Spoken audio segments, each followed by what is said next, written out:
Assalamualaikum warahmatullahi taala wabarakatuh. Selamat pagi.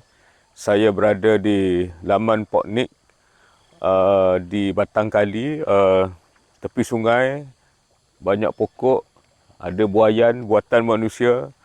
Apa yang saya nak bincang hari ini ialah tentang alam yang kita duduki ini. Saya rasa ramai yang sudah maklum tentang perbincangan berkenaan perubahan iklim ataupun climate change. Ini satu topik yang banyak diperkatakan di negara-negara maju, mungkin kerana mereka telah di dalam proses membangunkan masyarakat, telah merosakkan alam sekitar mereka. Tapi ianya tidak bermakna kita di dunia sebelah sini boleh memandang ringan perkara ini. Jadi kalau kita hampir dengan alam, mungkin kita akan rasa lebih bermakna topik ni. Saya dulu pernah menjadi menyelam di dasar laut, dapat melihat cantiknya ikan-ikan di sana. Hidupan laut, ada yang keras, ada yang lembut, ada yang bergerak, ada yang tidak bergerak.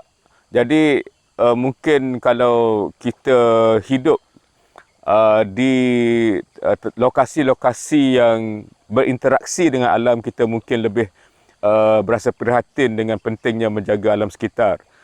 Yang lebih penting bagi saya ialah dunia macam mana yang nak kita wariskan kepada cucu-cucu, cicit-cicit kita. Mungkin kita lupa bahawa kesenangan yang kita ada adalah usaha daripada moyang kita, tok nenek kita dahulu. Jadi kita tidak boleh mengambil ringan perkara ini. Jadi sebab itulah saya kira topik tentang perubahan alam ini penting, kerana banyak perkara-perkara yang kita lakukan untuk membina kehidupan, memberi kesan kepada alam sekitar. Jadi mungkin ini satu topik yang akan diperkembangkan lagi, dan juga bagi para usahawan, sekiranya kita memandang ke hadapan tentang kehendak pelanggan-pelanggan masa depan, saya yakin anak-anak muda sekarang dibesarkan dengan kesedaran berkenaan penjagaan alam, tentang perubahan cuaca.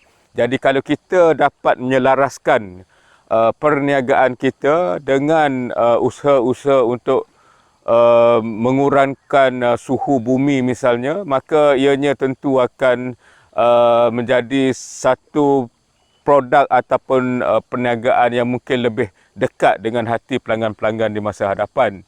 Jadi ini bergantung kepada strategi perniagaan kita, sama ada kita nak buat apa saja asalkan untung, ataupun kita nak jadikan perniagaan kita ini mungkin sumber pahala kita. Di samping kita membuat keuntungan, kita juga menyumbang kepada pemulihan alam, ataupun sekurang-kurangnya kita tidak menjadi sebab kepada perubahan cuaca yang akhirnya akan menjejaskan bukan saja diri kita, tapi bagi saya lebih penting kepada cucu cicit kita. Jadi ini satu topik yang saja saya nak bangkitkan pagi ini, kerana saya rasa ianya agak jauh daripada hati kita.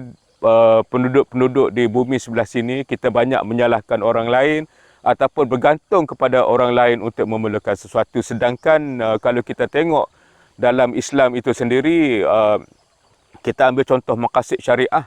Antara tujuan-tujuan syariah ialah untuk menjaga nyawa dan juga menjaga harta. Jadi nyawa kita bergantung kepada alam, bergantung kepada sumber makanan, bergantung kepada sumber pekerjaan. Jadi sekiranya ini akan terjejas di masa depan, maknanya kita mungkin telah melakukan sesuatu yang tidak selaras dengan maqasid syariah. Juga dari segi penjagaan harta, ya, bila suhu bumi meningkat, suhu laut meningkat, air akan menjadi lebih tinggi parasnya, dan banyak muka bumi yang akan tenggelam. Tempat yang kita tanam pokok pun mungkin akan hilang. Mungkin kebun ini dalam 30-40 tahun lagi di bawah paras laut, ya. Jadi kalau kita tidak ambil peduli perkara ini dari sekarang, ianya akan memberi kesan yang besar pada cucu cicit kita. Mungkin kita rasa kita terlampau kerdil, tidak ada perkara bermakna yang kita boleh buat, tapi kita kena ingat yang penting ialah usaha kita, matlamat kita, tujuan kita, niat kita kerana Allah Subhanahu Wa Taala sebagai khalifahnya di muka bumi, maka kita tidak boleh melakukan perkara dengan sewenang-wenangnya. Jadi fikir-fikirkanlah tentang penjagaan alam ini, dan semoga kalau kita berniaga, kita cuba cari jalan